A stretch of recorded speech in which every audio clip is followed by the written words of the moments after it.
Malapit na pumasa ang panukalang 6-year setting of terms for barangay officials. And as we speak, nasa second reading na po ng dalawang kamara ang panukala. Ibig sabihin malamang sa malamang ang susunod na eleksyon ng barangay ay sa 2029 na.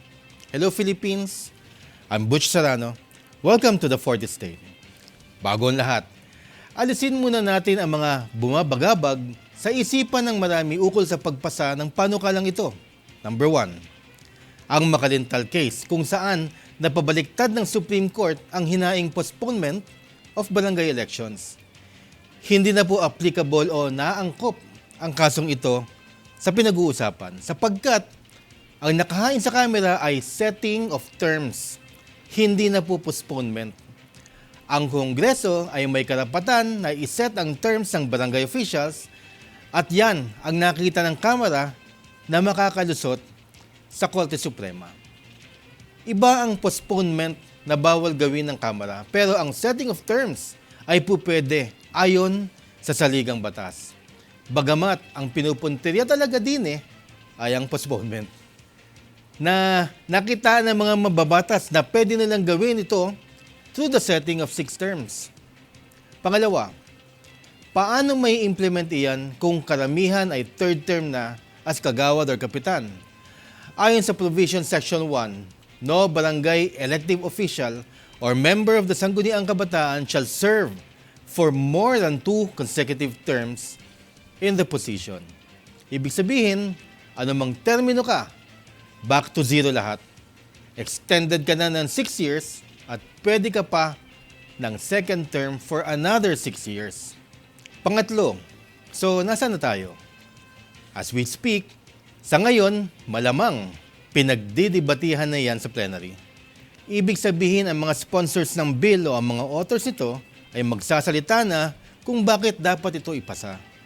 At mag-i-interpolate na ang mga mambabatas sa kanila. Maaari ba ang debate tumagal? Ay opo, Magna Carta for Barangays Act nga hindi umuusad ng 20 years. May ibang debate na abot ng ilang buwan o isang taon. Nasa opposition yan. At ito po ang katatandaan ninyo. No lawmaker can refuse to answer a question or close the period of debates hanggang may nagtatanong. Yan po ay legislative prerogative.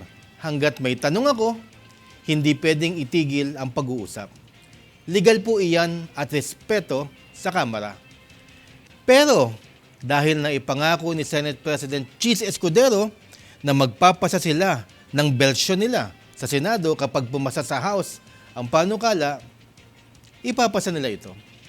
So malamang sa malamang muli ay paspasan ito at darating na tayo sa 3rd reading na kung saan pagbobotohan na ang panukala. Mangyayari po yan sapagkat wala namang kontra sa panukala ni Speaker Martin Romualdez.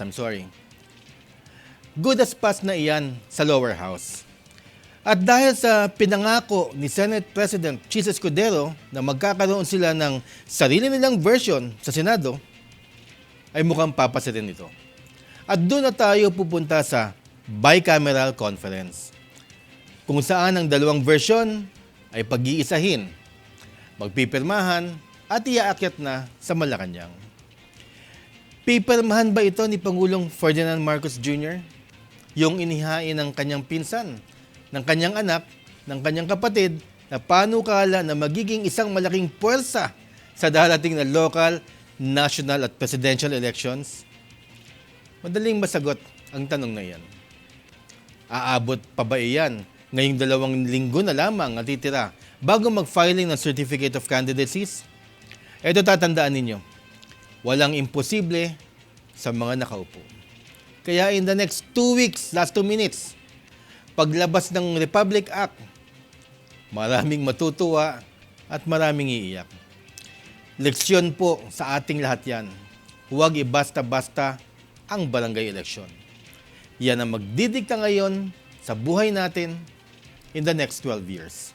I'm Butch Serrano, and this is the 4th Estate. See you next week.